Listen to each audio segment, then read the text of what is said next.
In your perfect, bright, pure mind, there will be a transformation. It will be like a pure Valduria that contains a precious moon. And in that way, you will transcend the 10 faiths, the 10 dwellings, the 10 practices, the 10 transferences, the 4 additional practices, the Vara like 10 grounds of a Bodhisattva's practice, and the perfect brightness of equal enlightenment.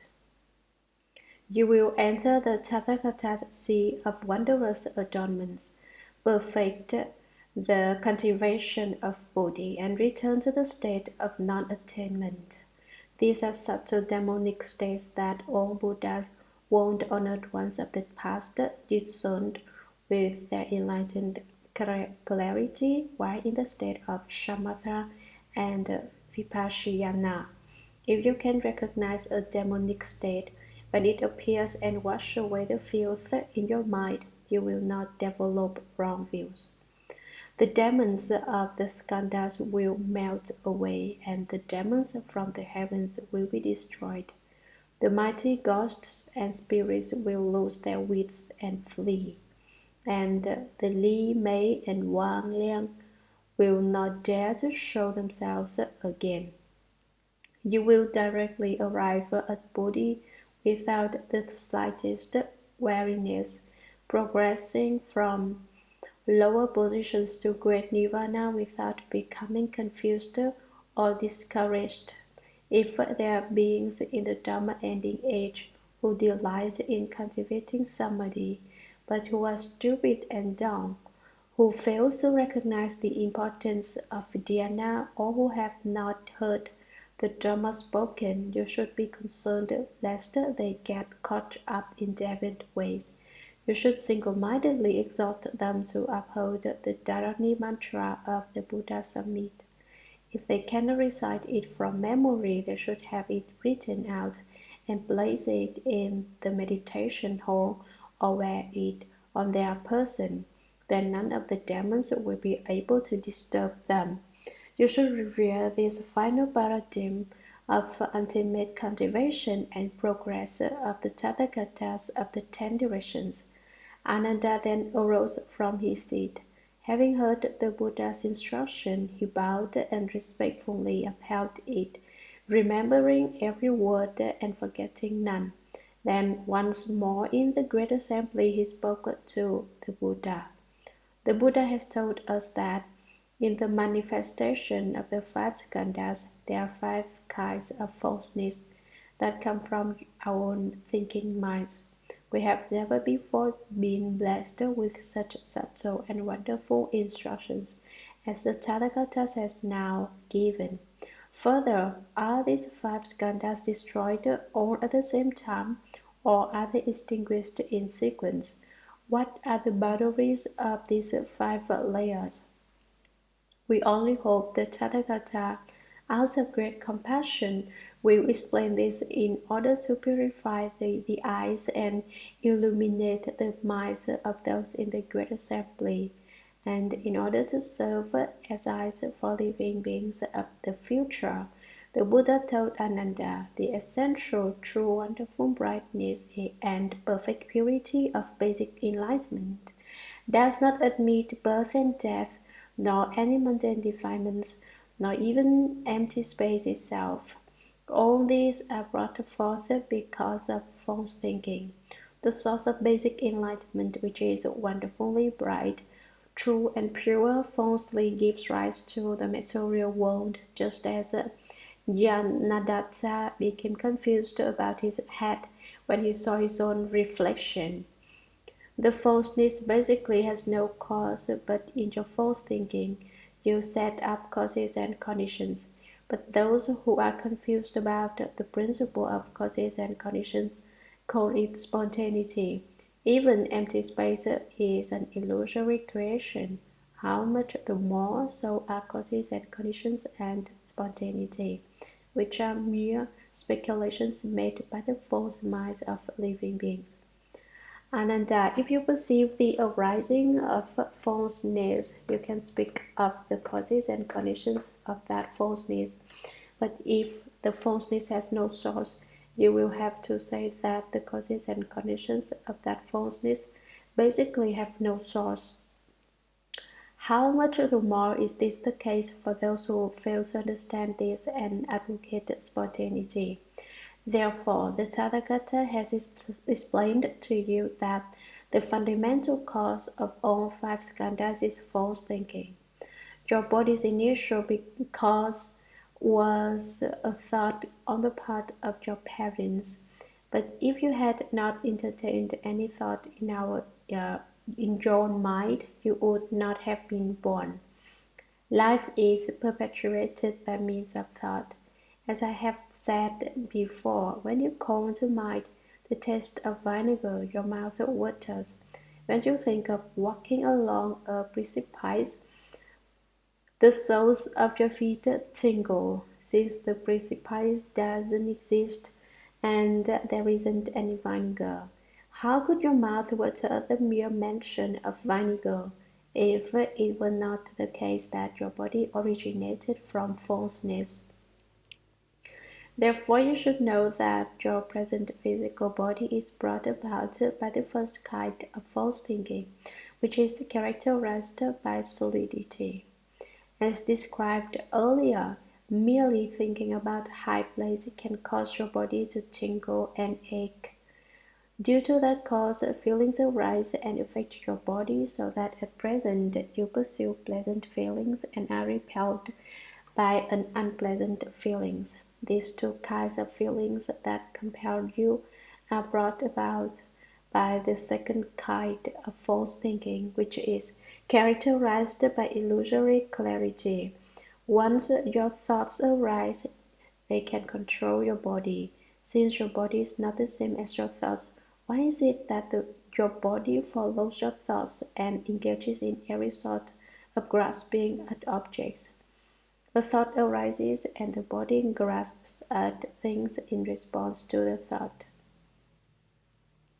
When you are awake, your mind thinks. When you are asleep, you dream. Thus, your thinking is stirred to perceive false situations. This is the third kind of false thinking, which is characterized by interconnectedness. The metabolic processes never stop. They progress through subtle changes. Your nails and hair grow, your energy wanes, and your skin becomes wrinkled. These processes continue day and night, and yet you never wake up to them. If these things aren't part of you, Ananda, then why does your body keep changing? And if they're really part of you, why aren't you aware of them? Your formation skandha continues in thought after thought without cease. It is the fourth kind of false thinking, which is subtle and hidden. Finally, if your pure, bright, clear, and unmoving state is permanent, then there should be no seeing, hearing, awareness, or knowing in your body. If it is genuinely pure and true, it should not contain habits or falseness. How does it happen then that having seen some unusual thing in the past, you eventually forgot it over time, until neither memory nor forgetfulness of it remain? But then later, upon suddenly seeing that unusual thing again, you remember it clearly from before without getting it a single detail. How can you keep track of the permanence that goes on in thought after thought in this pure, clear, and unmoving consciousness? Ananda, you should know that this state of clarity is not real. It is like rapidly flowing water that appears to be still on the surface. Due to its speed, you cannot perceive the flow, but that does not mean it is not flowing. If this were not the source of thinking, then how could one be subject to false habits? If you do not open and unite your six sense faculties so that they function interchangeably, this false thinking will never cease. That's why your seeing, hearing, awareness, and knowing are presently strung together by subtle habits so that, with the profound clarity, existence and non-existence are both unreal. This is the flip kind of upside-down, minutely subtle thinking. Ananda, these five skandhas of reception developed with five kinds of false thinking. You also wanted to know the depth and the scope of each realm. Form and emptiness are the boundaries of form. Contact and separation are the boundaries of feeling. Remembering and forgetting are the boundaries of thinking. Destruction and production are the boundaries of formations. Deep purity entering to unite with deep purity belongs to the boundaries of consciousness. At their source, these five skandhas arise in layers. Their arising is due to consciousness, while their cessation begins with the elimination of form. You may have a sudden awakening to the principle, at which point they all simultaneously vanish, but in terms of the specifics, they are eliminated not at all once, but in sequence. I have already shown you the knots tied in kapasa cloth. What is it that you do not understand that causes you to ask about it again? You should gain a thorough understanding of the origin of this false thinking and then transmit your understanding to cultivators in the future Dhamma ending age. Let them recognize this falseness and naturally give rise to deep disdain for it. Let them know of Nirvana so that they will not linger in the triple realm. Ananda, suppose someone were to fill up all the space in the 10 dimensions with the 7 precious things and then present them as an offering to Buddhas as numerous as motes of dust, with his mind set on serving and making offerings to them in thought after thought, makings to them in thought after thought. Do you think this person would reap many blessings from making such an offering to the Buddhas? Ananda answered, since space is limitless, the precious things would be boundless. In the past, someone gave the Buddha 7 corns and consequently was reborn as a wheel-turning king in his next life. As to this person who now fills up all of space and all the Buddha lands with an offering of precious things that could not be reckoned through endless aeons, how could there be a limit to his blessings? The Buddha told Ananda, all Buddhas, Tathagatas, speak words which are not false. There might be another person who had personally committed in the 4 major offenses of the 10 parajikas, so that in an instant he would have to pass through the Avicii hells in this world and other worlds until he had passed through all the relentless hells in the 10 directions without exception.